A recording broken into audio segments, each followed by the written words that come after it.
We need the cooperation of people. We want to already should have the the trust of the people to this their security forces. Interior Minister Nurahag Ulami is a member of the Afghan government. He says it's time for Afghan security forces, to include his own police, to own the fight. Not give a chance for the insurgency and other to do something. The police 24 hours, day and night, summer and winter, should be ready for that to do their job is the best. If 1 second we not care about the people, will be something that the insurgency doing. The minister and his colleagues are gathered for a demonstration of the MD-530, the warrior version. A close air attack helicopter, the MD-530 is a multi-purpose armed aircraft that gives the Afghan Air Force a serious fighting edge. Defeating their enemies and keeping the country safe and stable is the driving force for JIROA, the government of the Islamic Republic of Afghanistan.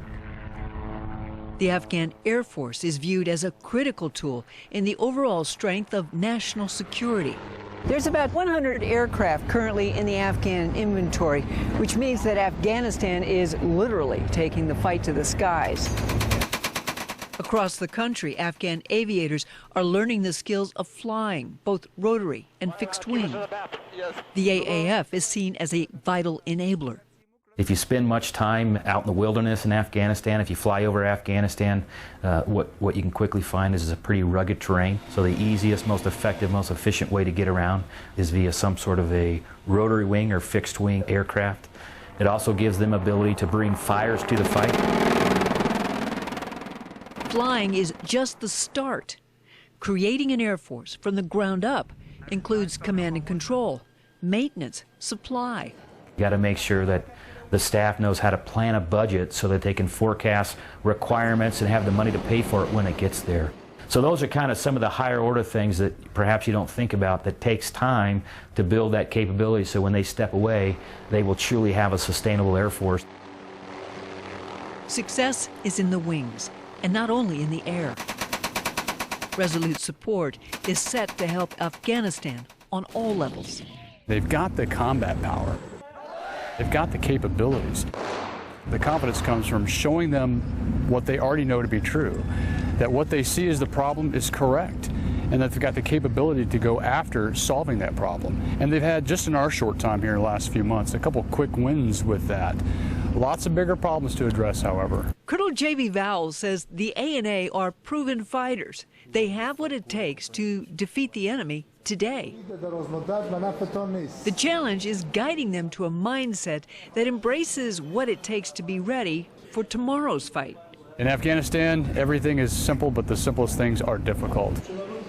The issue at hand, he says, is getting them to connect the dots. That's a lot of force generation, getting new soldiers in, training, leader development, getting forces on the line, and force sustainment. Just getting the logistics sustainment functions of where do the bullets come from, where's the food come from, how do I get my vehicle that got blown up repaired or replaced entirely with a new vehicle. For U.S. and coalition forces, it's basic military systems, processes, and approaches that keep an army running. Some of the changes that you guys will see over the next week or so. For many Afghans, the concept of anticipating future needs on a large scale on a regular basis is new territory. Sometimes it's hard. Major Adisa King advises at the operations level at the 201st Corps, one of 6 ANA corps. He says the path to greater understanding is lined with patience and a willingness to step back. We cannot look at Afghans as a U.S. military, but we look how they own the fight and how they get after things, and then continue to kind of, I won't say kind of push. Advising, he says, is an art. It's not for everyone. You have to earn the right to sit at the table. Not everybody can advise. Not every advisor is the same. Resolute Support has advisors in 5 TACs currently employed across the country. The goal for all is to provide help in strategic functions, areas that keep security forces ready and responsive for the long term. Programming, planning, budgeting, execution is one of our essential functions. Transparency, accountability, oversight, rule of law, force generation, intelligence, strategic communications, those type of things we got to continue to work on. Strengthening national security is at the heart of Resolute support. Training Advise Assist has progressed significantly over the years. What was shoulder-by-shoulder, hands-on training has now evolved into active listening and learning how to say no. Major Scott Steele is an artilleryman, loves it. He says progress with the 201st Corps is taking place every day. The primary challenge, as he sees it, is holding back and letting them figure it out on their own. We have to say no a lot and let them learn and develop their own methods and basically SOPs, their standard operating procedures on how to operate. The A&A and artillery are good together. What troubles Steele is the big picture. If they are to own the fight, can they keep it up? Tactically proficient, they can fight and they can win battles. But in order, to keep that sustainment and to sustain them for over, the next few years and not just this next few months is really the biggest challenge.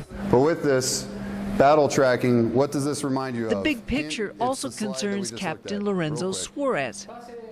His classroom is the OCCR, Operational Coordination Center Region. His students are Afghan national security forces from multiple provinces. They represent the Army and the police. Together, they're tasked with maintaining security in the region around Kabul. They're very good at receiving the information from one guy, hand it off to another, but not really doing much with the information when they first receive it. That's actual battle The base tracking. of operations is Forward Operating Base Gambari, home of the 201st Corps. The lesson plan for this class is showing how merging information into a common operating picture, heightening situational awareness, benefits all. Because once they have identified roles and responsibilities, then they know their job they have to do. Everyone knows their place on the team, and the team is better overall. Suarez is one of some 60 advisors assigned to TAC East. The OCCR is one of several in Afghanistan. The overarching goal for both is building a force focused on making a difference in the big picture.